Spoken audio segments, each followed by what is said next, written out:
एकजुट होने की कोशिश में जुटे हुए हैं। अभी से विपक्ष एक बड़ा मोर्चा तैयार करने की कोशिश कर रहा है 2024 के आम चुनाव में बीजेपी के खिलाफ।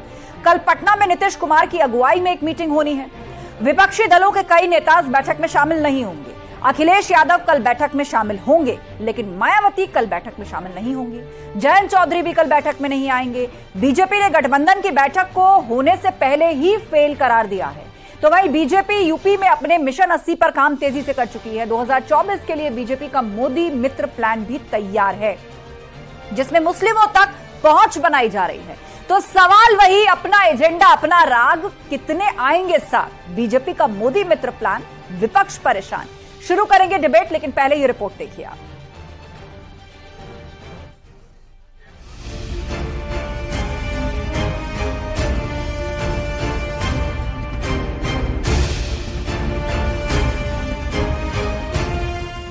विपक्ष को 24 की टेंशन, बनेगा महागठबंधन। विपक्षी दल की जो बैठक पटना में आयोजित है, मैं समझता हूं कि सभी दल एकजुट होकर एक नए जोश, एक नए उत्साह और उम्मीद के साथ देश की जनता के सामने जाएंगे, अपने एजेंडे को तय करेंगे। अपना एजेंडा, अपना राग, कितने आएंगे एक साथ? कुछ बैठक में नहीं जा रहे हैं, कुछ बैठक में बुलाए नहीं गए हैं, और कुछ लोग वहां से जाने के बाद सुरताल अलग अलग छेड़ने वाले हैं। मीटिंग में हाथ मिलाएंगे, क्या दिल मिल पाएंगे? देश में हर लोकसभा चुनाव से पहले इस प्रकार की कवायद विपक्ष करता रहा है, लेकिन माननीय प्रधानमंत्री नरेंद्र मोदी जी आज सर्वाधिक पूरी दुनिया में लोकप्रिय नेता हैं, और देश और प्रदेश में माननीय मोदी जी के सामने कोई नेता ठहर नहीं रहा है। ये सब एक साथ खड़े हो जाएंगे, तब भी कुछ नहीं होने वाला है। भानुमती का कुनबा जुड़ने वाला नहीं है। माननीय नरेंद्र मोदी जी को विपक्ष के कुछ राजनीतिक दल और कुछ नेता एकत्र होकर के तीसरी बार हिंदुस्तान का प्रधानमंत्री बनने से नहीं रोक पाएंगे। माया नहीं आएंगी साथ, अखिलेश के खाली हाथ। जनता के विषयों से ध्यान हटकाने का, और सरकार ने जो काम किए उन कामों को जनता के बीच में वो काम ना जाए, इसकी पूरी फोकस ये करना है। लेकिन देश की जनता सब जानती है, और इन सब लोग, सीजनल लोगों का देश की राजनीति में कोई स्थान नहीं। 24 की राह आसान, बीजेपी का मोदी मित्र प्लान। सपा हो, बसपा हो, कांग्रेस, ऐसी पार्टियां जिन्होंने हमेशा मुस्लिम समाज को गुमराह रखने का काम किया, उन्हें वोट बैंक की तरह इस्तेमाल करने का काम किया। साफ संदेश रहेगा कि अब मुस्लिम समाज वोट बैंक की तरह इस्तेमाल नहीं होगा। जो नेता भी इसके तरक्की की बात करेगा, मुस्लिम समाज उसके साथ डट के खड़ा होगा।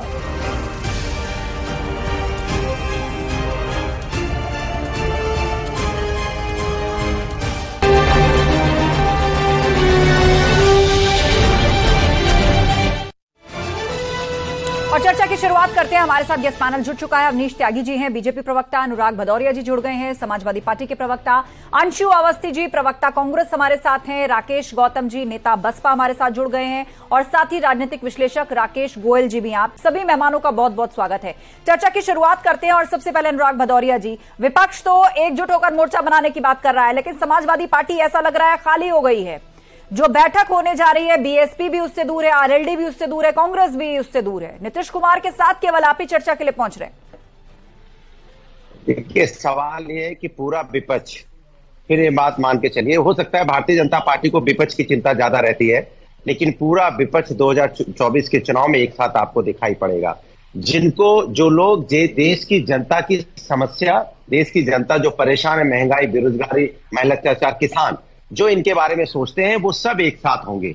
और वो राष्ट्र को, चूंकि ये लोकतंत्र का सम्मान दिलाने का और संविधान बचाने की लड़ाई है, क्योंकि जिस तरह से जनता के साथ अन्याय हुआ है, जो वादे किए पूरे नहीं किए, वो जनता वर्सेस भारतीय जनता पार्टी का चुनाव है। और जो जनता के बारे में सोचेगा वो इस गठबंधन के साथ दिखाई पड़ेगा, और जिसकी जनता को चिंता नहीं होगी वो हो सकता ना दिखाई पड़े। लेकिन ये तय मान के चलिए कि जनता जो चाहती है होता वही है। जनता ने तय कर लिया है कि जिसने जनता को धोखा दिया है, इस बार उसके वो लोग जनता के समर्थन में, जनता की समस्याओं के साथ। अनुराग जी, बीजेपी ये कह रही है कि या तो उस बैठक में बहुत से विपक्षी दल बुलाए नहीं गए हैं, या बहुत से पहुंच नहीं रहे हैं अपने अपने कारण बताते हुए। अरे वो मैं कह रहा हूं ना कि अब ये उनको देखिए, भारतीय जनता पार्टी की परेशानी देखिए। अगर उनको चिंता नहीं होती तो इस बात की चिंता क्यों कर रहे होते? वो तो ऐसा बोल रहे होते, मुझे क्या फर्क पड़ता है, मिलने दो उनको। उनको चिंता है ना, उन्हें पता है कि वो उन्होंने जनता के लिए कुछ नहीं किया है। वो जनता के मुद्दों पे उन्होंने कोई चर्चा नहीं की, उन्होंने मुद्दे भटकाने की बात की है। बोलते कुछ और है, करते कुछ और है। इसलिए जनता जानती है कि इनके जो ये जनता के मुद्दों से भागते हैं, और इस बार देश की जनता वोट के माध्यम से उनको सत्ता दिला देगी। अवनीश त्यागी जी, देखिए भदौरिया जी जो मजाक कर रहे हैं, ये हमेशा टीवी पे मजाक करते हैं और ये लगातार करते चले आ रहे हैं, परंतु जनता का रुख देखिए ना कि 2014 से किस तरह से जनता का प्यार मोदी जी की तरफ, और ये लगातार है। और उत्तर प्रदेश का मैं खास तौर से जिक्र करूंगा कि उत्तर प्रदेश में तमाम प्रयोग विपक्ष कर चुका है, तमाम गठबंधन के जोड़ तोड़ देख चुका है। 2014 में रहे हो, 19 में रहे हो और विधानसभा चुनाव में रहे हो, परंतु भारतीय जनता पार्टी का जिस तरह से विजय रथ जा रही है और भारतीय जनता पार्टी ने जिस तरह से 80 लोकसभा सीटें जीतने का लक्ष्य रखा है, उसके पीछे केवल जनता का प्यार है। और क्योंकि भारतीय जनता पार्टी का कार्यकर्ता जनता के बीच रहता है, नेता जनता के बीच रहता है। लेकिन अवनीश जी, वो ये कह रहे हैं कि विपक्ष के गठबंधन में बीजेपी को इतनी दिलचस्पी क्यों है? अगर आप अपने काम को लेकर कॉन्फिडेंट हैं तो विपक्ष बिखर रहा है, नहीं बिखर रहा है, कौन किसके साथ है, इसकी चर्चा क्यों? कोई चिंता नहीं है, कोई चिंता नहीं है। इनका मिलना जुलना ये सब चला रहा है, तमाम प्रयोग हो चुके हैं, मैंने आपसे बताया। ये प्रयोग फिर होते रहेंगे, प्रयोग जनता ठुकराती रहेगी, जनता इनको कतई इनकी परवाह नहीं करती है, इन्हें संज्ञान नहीं ले रही है। भारतीय जनता पार्टी का गठबंधन देश की, प्रदेश की सम्मानित जनता के साथ है। जनता का मन हम जीत रहे हैं। अनुराग जी कुछ कहना चाह रहे हैं, इसका जवाब देना चाह रहे हैं। मैं कह रहा हूं, अगर आपको चिंता नहीं है तो बार बार आप विपक्ष एकता टूट रही है, इसमें क्यों चिंता करते हैं आप? आपके पेट में खलबली है, आपकी बड़बड़ है। भारतीय जनता पार्टी काम कर रही है, इस जनता रह रही है, संपर्क अभियान जारी है, कार्यकर्ताओं के एक एक कदम जनता के दरवाजे तक पहुंच रहा है, जनता के हाथ से मिल रहे हैं और जनता का जबरदस्त प्यार मिल रहा है। जो लोग 2012 से लेकर चिंता भी कर रहे हैं, इसके मतलब उनको चिंता कर रही है। अनुराग जी तोड़ मचाते। ठीक है, आप दोनों शांत हो जाइए। राजनीति है, सबको चुनाव लड़ना है, तो किसके साथ कौन दल गठबंधन में, इसकी चिंता हर कोई करेगा और उस पर चर्चा भी करेगा। ठीक है, अंशु अवस्थी जी को मैं लाना चाहूंगी, कांग्रेस के प्रवक्ता हमारे बीच में। अंशु अवस्थी जी, अब देखिए नीतीश कुमार की जो बैठक होने जा कहा तो ये जा रहा है कि विपक्ष की रणनीति को लेकर चर्चा, लेकिन उसमें ना बीएसपी जा रही है, ना उसमें आरएलडी जा रही है, ना कांग्रेस का कुछ पता है। भाजपा जरूर चुटकी ले रही है कि देखिए विपक्षी एकता की बात करते हैं। तो ये भाजपा चुटकी नहीं ले रही, भाजपा तो चिंतित है कि पूरा विपक्ष एकजुट हो रहा और इनकी तरफ कोई आ नहीं रहा है, तो इनको तो इसकी चिंता है। इनको विपक्ष एकजुट होता चला जा रहा है और दिन पर दिन जो विपक्ष का कारवां है वो बढ़ता चला जा रहा है। आप देखिए कि हिमाचल प्रदेश हमने जीता, कर्नाटक की जनता ने हमें अपना आशीर्वाद दिया और पूरा समाज, चाहे युवा हो, किसान हो, महिलाएं हो, जितने भी हैं, सभी अब खड़े हो रहे हैं इस सरकार के खिलाफ। तो इनकी चिंताएं तो ये हैं कि ये क्या करें। इनके पास ना तो अब जो एनडीए था, आप देखिए 2019 का एनडीए आप देखिए, पंजाब में अकाली दल था, महाराष्ट्र में शिवसेना थी, बिहार में जेडीयू था और भी इनके पास छोटे छोटे थे। अब कोई तो बचा नहीं है और मुद्दों पर ये जवाब दे नहीं पा रहे हैं क्योंकि महंगाई चरम पर है, 45 साल में बेरोजगारी चरम पर है। लेकिन अंशु जी, ये सारी संभावनाएं और समीकरण तो आप लोगों की तरफ से 2017 में भी गिनवाए जा रहे थे, 2019 में भी गिनवाए जा रहे थे और 2022 में भी हमने देख लिया। मुद्दे भी वही सारे हैं, अलायंसेस भी लगभग वही हैं। बिल्कुल, देखिए 2019 और 2024 के चुनाव में तो फर्क हो गया ना। 35% वोट, लगभग 35% भारतीय जनता पार्टी को 2019 के इलेक्शन में मिला था, यानी 65% वोट पूरे विपक्ष के पास है। अलग अलग लेकिन वो विपक्ष कभी एकजुट हो नहीं पाया ना। अब इनको ये विपक्ष एकजुट हो नहीं पाया, ऊपर से प्रधानमंत्री भी कई लोग बनना चाहते हैं, विपक्षी पार्टियां जितने भी छत्रा पे उनके जो सबसे बड़े चेहरे हैं वो खुद प्रधानमंत्री की रेस में हैं। तो आप 65% भी एक साथ लाकर करिएगा क्या? एक मंच पर तो आप आ ही नहीं पाए। ऐसा कुछ नहीं, हाँ ऐसा कुछ नहीं है, ऐसा कुछ नहीं है। यहां पर जितने भी पैनल में बैठे लोग हैं, बीजेपी को छोड़ दीजिए, कोई भी इस बात को नहीं कह रहा कि हम प्रधानमंत्री बनने के लिए इस गठबंधन में आ रहे हैं। सभी इस देश के संविधान को बचाने के लिए आ रहे हैं, फ्रीडम ऑफ एक्सप्रेशन को बचाने के लिए आ रहे हैं। जो हमले पत्रकारों पर हो रहे हैं उनके खिलाफ हम लड़ने के लिए एक साथ आ रहे हैं। चलिए ठीक है, एक बार फिर से आप एक साथ एक मंच पर आने का दावा कर रहे हैं, लेकिन अभी चुनाव में बहुत दूरी है। बैठकों को अटेंड करने के लिए सभी दल नहीं पहुंच रहे। कौन किसके बैनर तले, कौन किसके साथ, किसकी शैडो में चुनाव लड़ेगा, किसका नेतृत्व स्वीकार करेगा, इस पर भी बहुत सारे सवाल और चर्चाएं हैं। राकेश गौतम जी हमारे साथ हैं, बसपा के नेता। राकेश गौतम जी, आप बताइए कि अपना एजेंडा, अपना राग है लगभग हर पार्टी का। आप कह रहे हैं कि हम तो जी हर सीट पर चुनाव लड़ेंगे, जिस भी चुनाव ने आपने कहा हम हर सीट पर चुनाव लड़ेंगे, इंडिपेंडेंट चुनाव लड़ेंगे, किसी के भी साथ नहीं जाएंगे। हर बार भाजपा जीत गई, आपकी वजह से सपा को और नुकसान हो गया। देखो, बहुजन समाज पार्टी एक राष्ट्रीय पार्टी है और माननीय बहन जी ने सीधा सीधा बोला है कि दिल मिले ना मिले हाथ मिलना चाहिए। तो अभी तो भगदड़ चारों तरफ मची हुई है। अभी कौन नेतृत्व करेगा, अभी कौन पीएम बनेगा, विपक्ष का कोई एजेंडा भी क्लियर नहीं है। और रही समाजवादी पार्टी का, कि समाज पार्टी तो पहले ही एक झूठ की राजनीति करती आई है, उत्तर प्रदेश में जनता को धोखा दिया है और समाजवादी पार्टी ने उत्तर प्रदेश का विनाश किया है टोटल। चलिए, तो आप समाजवादी पार्टी पर आरोप लगा रहे हैं, एक वक्त में उन्हीं के साथ आप लोगों का गठबंधन था और आज आप कह रहे हैं कि वो झूठ बोलती आई है, लेकिन दूसरी तरफ बसपा कहती है कि जब भी इस तरह के गठबंधन तैयार होते हैं तो वो अवसरवाद के लिए होते हैं। राकेश गोयल जी हमारे साथ हैं, राजनीतिक विश्लेषक। एक बार फिर से बीजेपी की तरफ से कहा जा रहा है कि जिस विपक्षी एकता की बात विपक्ष की तरफ से हो रही है कि वो सिर्फ अवसरवाद है, परिवारवाद को बचाने के लिए है। नहीं, देखिए, जैसा अभी गौतम जी ने बोला, दिल मिलाते रहिए, मिले ना मिले हाथ मिलाते रहिए, तो इसको मैं थोड़ा सा लाइन को और ऐड कर देता हूं आगे। जब भी मिलिए बस चाय समोसे खाते रहिए। तो मुझे लगता है ये जो अभी 23 तारीख को जो भी मीटिंग होगी उसमें कुछ बहुत ज्यादा निष्कर्ष निकलेगा नहीं, क्योंकि सबकी विचारधाराएं अलग हैं, सब अलग अलग मुद्दों पे सबके अपने अपने एजेंडे हैं और कोई चेहरा नहीं है कोई मजबूत। इतने सारे दल जब मिल जाते हैं एक साथ तो एक दलदल की तरह लगता है। अभी तो कुछ क्लैरिटी नहीं है, सब अलग अलग भाग रहे हैं। केजरीवाल जी अपनी शर्तें अलग रख रहे हैं, तो मुझे लगता है कि शायद अभी ठीक है, यानी कलेक्टिव रूप से अगर आप विपक्ष को विजुअलाइज करना भी चाहें तो कोई एक ऐसा बड़ा चेहरा आपको नजर नहीं आ रहा है जो प्रधानमंत्री मोदी के चेहरे को टक्कर दे सके, या बीजेपी के लिए कोई मजबूत चेहरा उसके अगेंस्ट खड़ा किया जा सके विपक्ष की ओर से। अनुराग भदौरिया जी, इस बार बीजेपी का प्लान पसमानदा, मतलब मोदी मित्र वाला जो प्लान है वो काफी हद तक चर्चा में है कि हर विधानसभा, हर लोकसभा क्षेत्र में जाकर मोदी मित्र बनाए जाएंगे, मतलब ऐसे लाभार्थी जिनको जाति धर्म से ऊपर उठकर योजनाओं का लाभ दिया गया है और सीधे तौर पर बीजेपी इसको अपना वोट बैंक मानती है। तो मुस्लिम, अब बहन जी भी मैदान में है, वो कह रही है अकेले चुनाव लड़ेंगे, आप भी मैदान में अकेले चुनाव लड़ेंगे, बीजेपी मोदी मित्र बना रही है मुसलमानों को। देखिए, भारतीय जनता पार्टी को इस बात का एहसास हो गया है कि उनकी सत्ता जाने वाली है।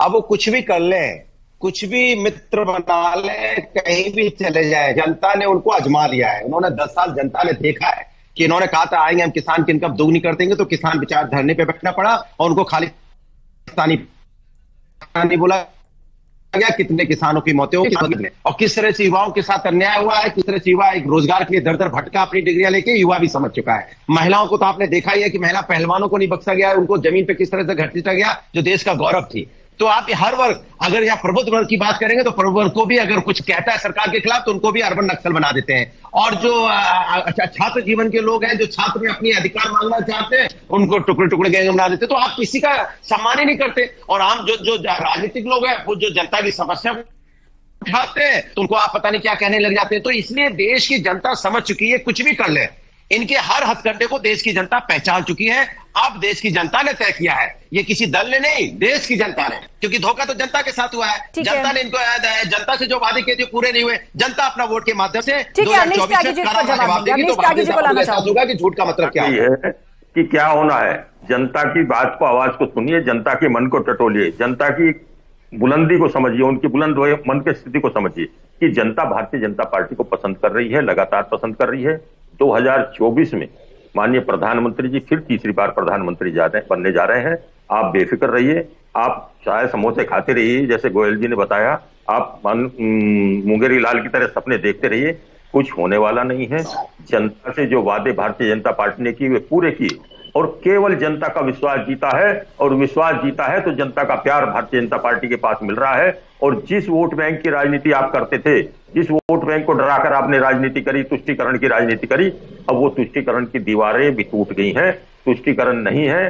सबका सम्मान है, सबका साथ है, सबका विकास है और सबका विश्वास जीतने का भारतीय जनता पार्टी ने काम किया है। तो भारतीय जनता पार्टी को लगातार प्यार मिल रहा है और ये मिलता रहेगा। 80 सीटें जीतनी है, 80 सीटें जीत रहे हैं। हमारा एक एक कार्यकर्ता लगातार 1 महीने से जनता के बीच जा रहा है, उनके मन की सुन रहा है और उनके ठीक है। लेकिन कांग्रेस पार्टी बड़ा दावा कर रही है लोकसभा चुनावों को लेकर। अंशु अवस्थी जी बताइए कि उत्तर प्रदेश में मिशन 80 रखा है बीजेपी ने कि सारी 80 सीटें जीतेंगे। कांग्रेस ने ना तो कोई उपचुनाव ठीक से लड़ा है, ना ही आप निकाय चुनाव में कहीं नजर आए हैं। उत्तर प्रदेश चुनाव में भी आपका क्या हाल हुआ, जो असेंबली इलेक्शंस हुए वो भी सबके सामने है। अब लोकसभा चुनाव में कैसे आप रोकेंगे? राहुल गांधी अमेठी से पहले ही भाग चुके हैं वायनाड।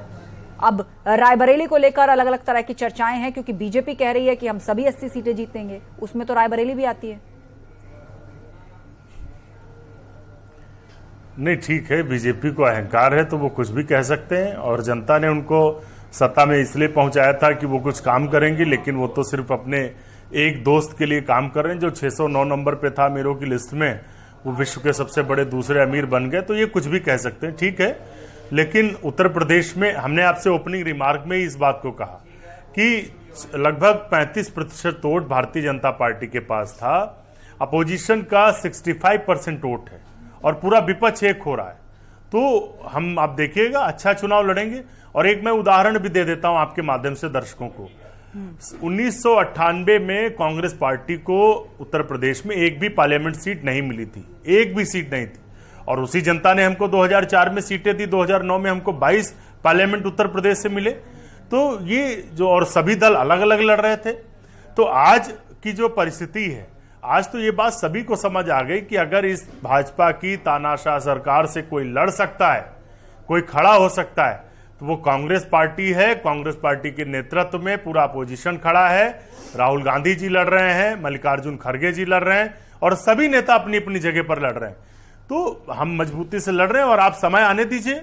भारतीय जनता पार्टी को उत्तर प्रदेश में 10 सीटें भी मिलने वाली नहीं है। ये तो बहुत बड़ी बात आप कह रहे हैं अमनीश त्यागी जी। आप 80 में से 80 की बात कर रहे हैं और कांग्रेस पार्टी कह रही है कि 10 सीटें नहीं मिलेंगी आपको। पूरी जिम्मेदारी से बता रहे हैं और कह रहे हैं पूरी जिम्मेदारी से बता रहे हैं। उन्होंने बनाई है, ये 2024 में फिर दोहराया जाने वाला है। ये उत्तर प्रदेश कांग्रेस मुक्त होने वाला है। उत्तर प्रदेश की जनता, उत्तर प्रदेश की महान जनता ये फैसला कर चुकी है कि उत्तर प्रदेश को कांग्रेस मुक्त बनाना है और ये कांग्रेस मुक्त बनने की तरफ बढ़ गया है। तो केवल विधायक है, एक सांसद है, वो इस बार छुट्टी हो जाएगी। विधान परिषद में छुट्टी है। आप ये अहंकार नहीं है, ये जनता का प्यार है अंशु जी, ये जनता का प्यार है जो भारतीय जनता पार्टी को मिल रहा है, लगातार मिल रहा है।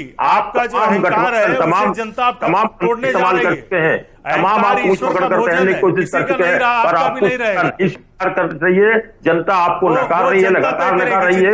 इसलिए आपका नेतृत्व भी अब जो नेतृत्व जिसकी बात आप करते हो वो उत्तर प्रदेश की तरफ नहीं झांकता है, आपको आपके भरोसे छोड़ दिया है, आपके हाल पर छोड़ दिया है कार्यकर्ताओं के यहाँ को। और जो हाल छोड़ा है वही हाल हो रहा है। जनता आपको कार्यकर्ता मिलता है, आपको प्रत्याशी मिल रहा है और जो हाल शांत हो जाइए आप दोनों, शांत हो जाइए। मैं राकेश गौतम जी को चर्चा में लाना चाहूंगी, बसपा नेता हमारे बीच में। राकेश जी, आप सबकी बातें सुन रहे हैं यहाँ पे, शांत हो जाइए। अमनीश जी, मेरी आवाज आप तक पहुंच रही है, शांत हो जाइए, सबको बोलने दीजिए। राकेश गौतम जी हमारे साथ है, बसपा के नेता।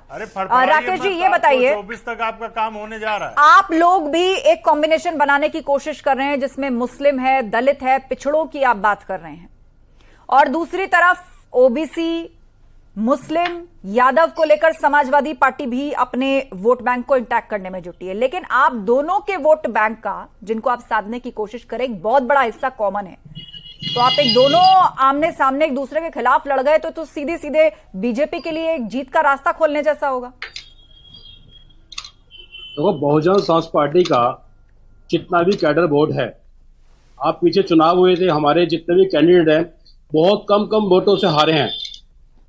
और हमारा जो कैडर बोर्ड है, हमारा वोट कहीं जाने वाला, हमारे सांसद पहले से ज्यादा बढ़कर आएंगे, जीत कर आएंगे और समय आने पर हम अपने सारी बात रखेंगे, क्योंकि हम भी तो मामला भी सब क्लियर है, सब अपना को अपनी अपनी बातें रख रहे हैं कि अपनी अपनी जो है अंगीठी सेक रहे हैं।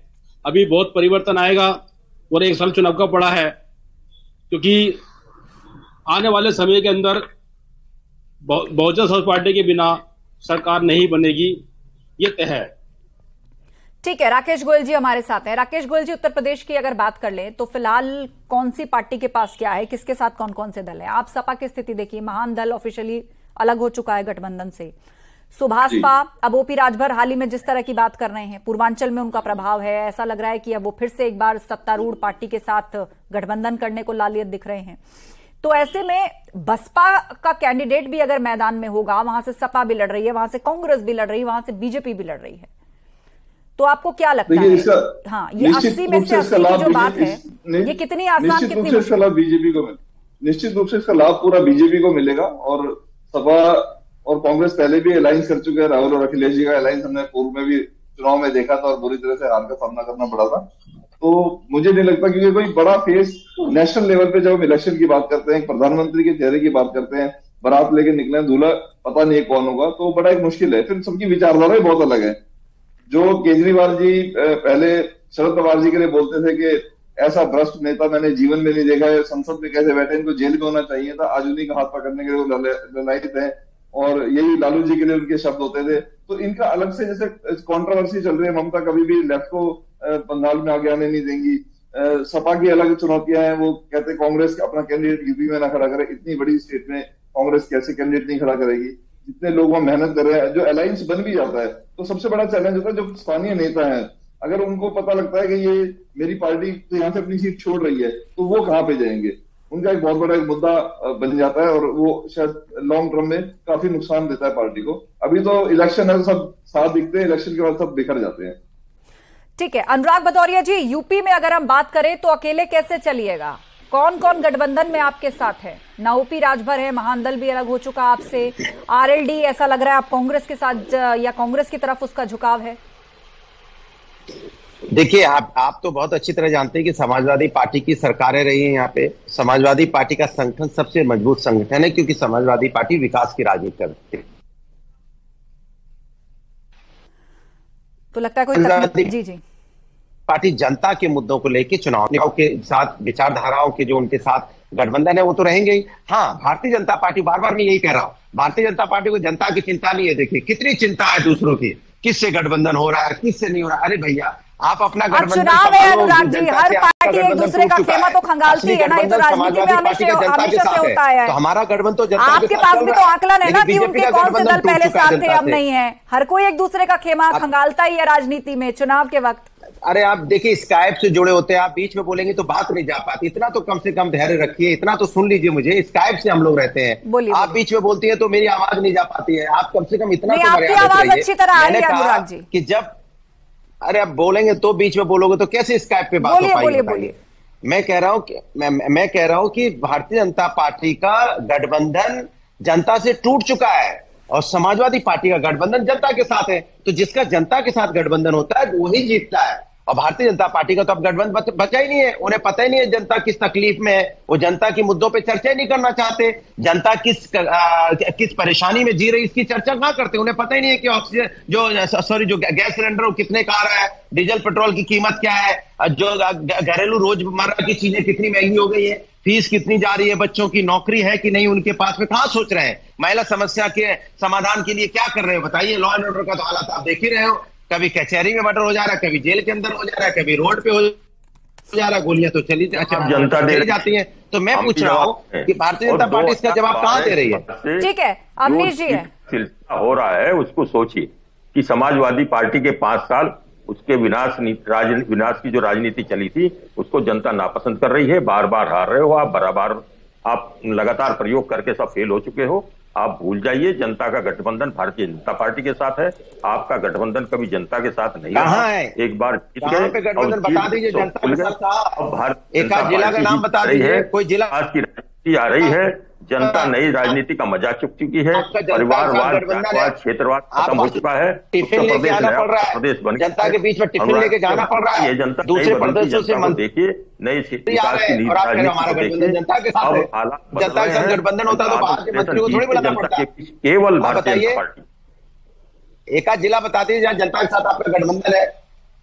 पूरे जिला देखिए, हर चुनाव देखिए, गठबंधन है। विधानसभा चुनाव देखिए, पंचायत चुनाव देखिए, निकाय चुनाव देखिए, लोकसभा चुनाव पंचायत चुनाव तो आप हार ही रहे हो। कहाँ देखिए पश्चिम में 90 सीटों में से आपको मात्र 26 सीटें मिली। आप कह रहे हो बड़ा गठबंधन जीत रहे हैं। पश्चिम यूपी में 90 में से आपको मात्र 26 सीटें मिली है। तो आपका गठबंधन है, आपसे ज्यादा तो निर्दलीय जीत रहे हैं, इंडिपेंडेंट जीते हैं। और आप कह रहे हो जनता के साथ गठबंधन है, गठबंधन है जहाँ पे इंडिपेंडेंट जीत गए, समाजवादी जीत गए, आप कह रहे जनता के साथ गठबंधन है। भाजपा लगातार आपको रिजल्ट पता है ना। पंचायत अभी जो नगर निगम के चुनाव हुए, नगर निकाय के चुनाव हुए, पंचायत के चुनाव हुए, आपको याद है कि नहीं?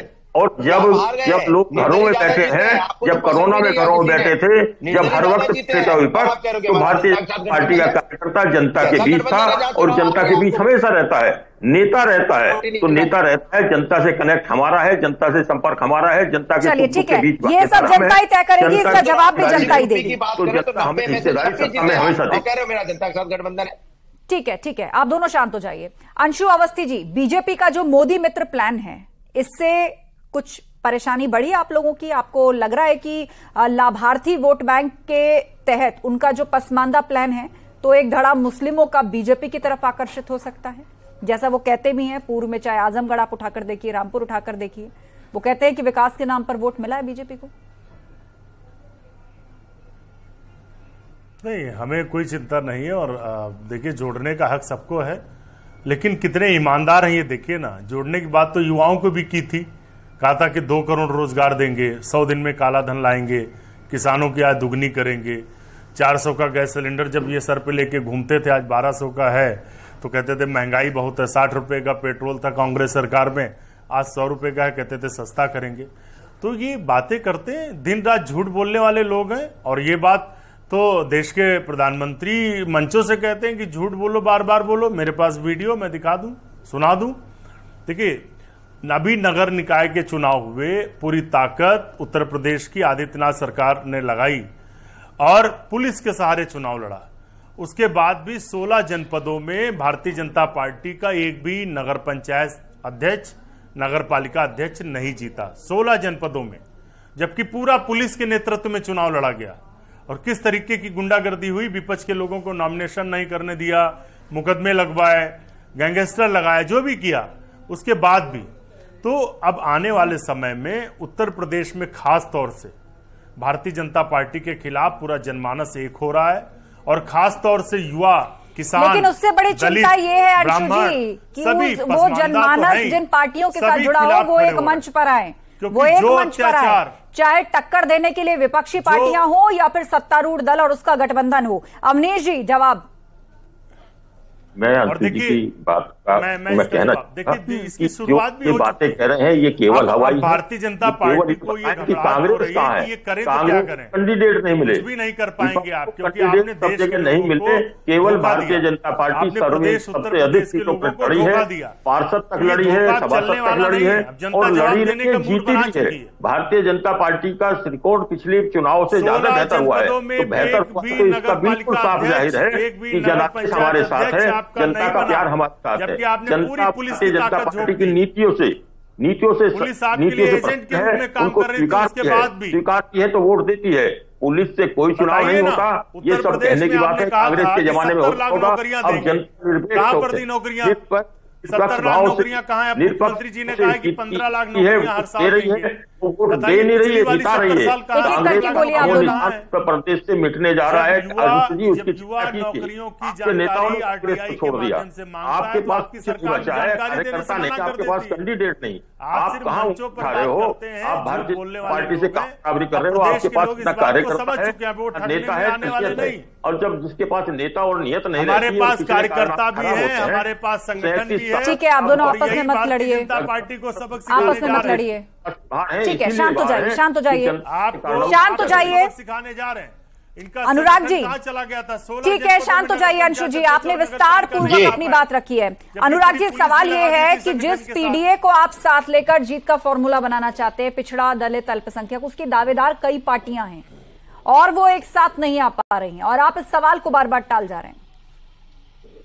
देखिए, हम सब साथ हैं, चिंता मत कीजिए, हम कोई टाल नहीं रहे हैं। हमारा पीडीए एकदम सुरक्षित है। और जो लोग, हम तो सामाजिक न्याय की बात करने वाले लोग हैं, समाज में जो लोग जिनको मौका नहीं मिला, जो बहुत ही पिछड़े हैं, दलित हैं, अल्पसंख्यक हैं, हमें उन्हें आगे लाना है, हमें उनके समाज के मेन स्ट्रीम में उन्हें जोड़ना है। यही तो सपना था शुरू से लोहिया जी का भी यही सपना था कि समाज में हर वर्ग को आगे आने की जरूरत है, और समाजवादी लोग वही तो काम करते हैं। भाई देखो, लैपटॉप देने का काम किसने किया? समाजवादी ने। क्यों?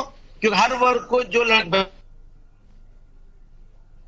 जुड़ेंगे, हमने तो किया ना, हमने कनेक्टिविटी बढ़ाई कि भाई ये एक्सप्रेस वे बननी चाहिए जिससे लोग एक जगह से दूसरी जगह आसानी से आ जा सकें। ये किसने किया? समाजवादियों ने किया। समाजवादियों ने यहाँ पे महिला सुरक्षा के लिए 1090 बनाया। अब जिससे हर महिला चाहे किसी वर्ग की हो उसे न्याय मिल पाए कम से कम। 100 डायल हमने बनाया कि इमीडिएट लोगों को न्याय मिले। हमने एम्बुलेंस सुविधा क्यों शुरू की? कम से कम आज एम्बुलेंस की हालत क्या होगी? एम्बुलेंस टूट रही है। एम्बुलेंस अभी सारी एम्बुलेंस पुरानी हो गई है, जबकि इनको एम्बुलेंस नहीं करनी चाहिए। तो एम्बुलेंस हमने बनाई है, पार्टी ने किया, फैसिलिटी जो पहुंचाया है, तो पास इनको काला नहीं करनी चाहिए ना। जो एम्बुलेंस पुराने हो गए, तो क्यों नहीं आप 12 तक जनता ने देखा, उत्तर प्रदेश की जनता ने, उसकी सजा अभी तक मिल रही है, उसकी सजा मिलती रहेगी। वो दुस्वप्न था, वो बुरा था, इसलिए जल्दी से गांव दूर पार्टी ने उसको खत्म किया है, परिवारवाद को खत्म कर दिया है, गुंडा राज को खत्म कर दिया है, माफिया राज को खत्म कर दिया है। अब प्रदेश की आम जनता विकास की सांस ले रही है, विकास के रास्ते देख रही है, उत्तर प्रदेश को नई ऊंचाइयों पर जाकर देख रही है, देख रही है। तो उत्तर प्रदेश की जनता भाजपा भरपूर दे रही है, भरपूर दे रही है। आप सुनिए, लगातार रहे हैं तो यूनिवर्सिटी की वजह है मिल रहा है, प्यार मिल रहा है, इसलिए कि कार्यकर्ता घर घर जाता है, जनता के पीछे रहता है, आराम से होता है,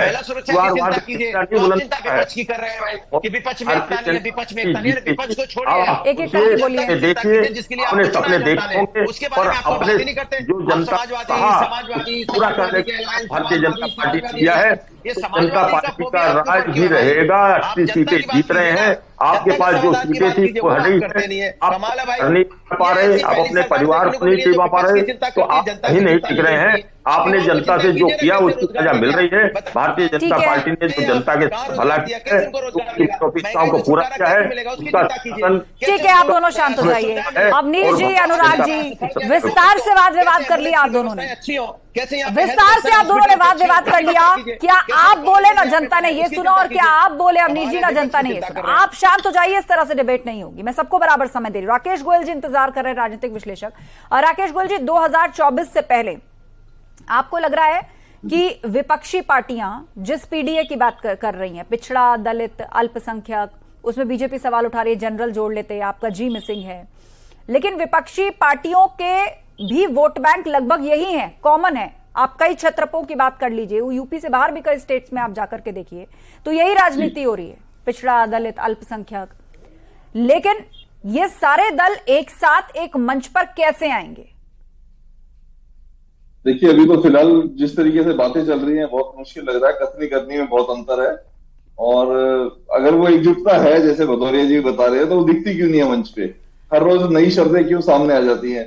केजरीवाल जी की अपनी शर्तें हैं, अखिलेश जी की अपनी शर्तें हैं, ममता जी की अपनी शर्तें हैं, पवार साहब की अपनी शर्तें हैं, नीतीश जी की अपनी शर्तें हैं। और जो नीतीश जी की छवि है, जैसे आपको पता है पलटू राम की छवि, तो कितने दल उन पे विश्वास कर पाएंगे? वो इसका सेहरा बांध के चलना चाह रहे हैं आगे पटना में जो कल ये बैठक होने वाली है। तो मुझे तो ये चाय पार्टी से ज्यादा इसमें मुझे लगता नहीं कुछ नतीजा निकलेगा। और मुझे नहीं लगता कि ये इसमें कोई विचारधारा सबकी अलग अलग है, सबके अपने लालच है, सबके अपने स्वार्थ हैं। तो स्वार्थ सिद्धि के लिए जो गठबंधन बनता है वो ज्यादा चलता नहीं है। चलिए, आपने विश्लेषण किया कि इस तरह गठबंधन लंबे वक्त तक चलाना बड़ा मुश्किल हो जाता है, क्योंकि सबकी राजनीतिक ख्वाहिशें भी हैं और सबका ध्येय भी लगभग एक ही है, वोट बैंक भी लगभग कॉमन सा है। तो ऐसे में किस फॉर्मूले के तहत अगर साथ आ भी गए और यदि सत्ता हासिल हुई तो फिर चेहरा कौन होगा, जनता भी ये सब समझ रही है। आप सभी पैनलिस्टों का बहुत बहुत शुक्रिया। मुझे गालिब साहब का एक शेर इस वक्त याद आ रहा है, हजारों ख्वाहिशें ऐसी हर ख्वाहिश पे दम निकले, हजारों ख्वाहिशें ऐसी कि हर ख्वाहिश पे दम निकले, बहुत निकले मेरे अरमान मगर कम निकले। गालिब साहब के शब्द विपक्षी गठबंधन की कोशिशों पर बिल्कुल सही और फिट बैठते हुए दिख रहे हैं। ना तो एक विचारधारा है और ना ही एक एजेंडा, तो फिर सिर्फ सत्ता के लिए गठबंधन आखिर कैसे सफल हो सकता है? अखिलेश यादव और बहन जी की पार्टी विधानसभा चुनाव में एक दूसरे के वोट बैंक में सेंध लगाने में जुटी रहती हैं, तो लोकसभा चुनाव में दोनों साथ साथ कैसे आ सकते हैं? यही वजह है कि बहन जी ने सच कह ही दिया कि दिल मिले ना मिले, हाथ तो मिलाते रहिए। यूपी में मोदी योगी को रोकने के लिए कभी राहुल अखिलेश साथ आए, कभी बहन जी और अखिलेश यादव, लेकिन हर बार गठबंधन फेल रहा। वजह थी, ये जो गठबंधन था वो पूरी तरह से अवसरवादिता की बुनियाद पर खड़ा किया गया था, जिसका नतीजा था कि जनता ने ऐसे गठबंधनों को सिरे से नकार दिया। और इसीलिए कहा जाता है कि ये जनता है, सब जानती है। सिर्फ सत्ता के लालच में जनता से बड़े बड़े वादे करना, बड़े बड़े दावे उनके सामने रखना, वो चैप्टर अब भारतीय सियासत से खत्म हो चुका है। विकास, ठोस काम, यही आधार हैं जिन पर मतदाता अब उम्मीदवारों और सियासी दलों को परखने लगे हैं। नीतीश कुमार की विपक्ष को एकजुट कर बीजेपी को टक्कर देने की रणनीति चक्रव्यूह भेदने जितनी मुश्किल दिख रही है। न तो मायावती साथ है, न जयंत चौधरी, न केसीआर और न चंद्रबाबू नायडू। ऐसे में फिलहाल विपक्ष के गठबंधन के लिए सिर्फ यही कहा जा सकता है, दिल्ली अभी दूर है। नमस्कार।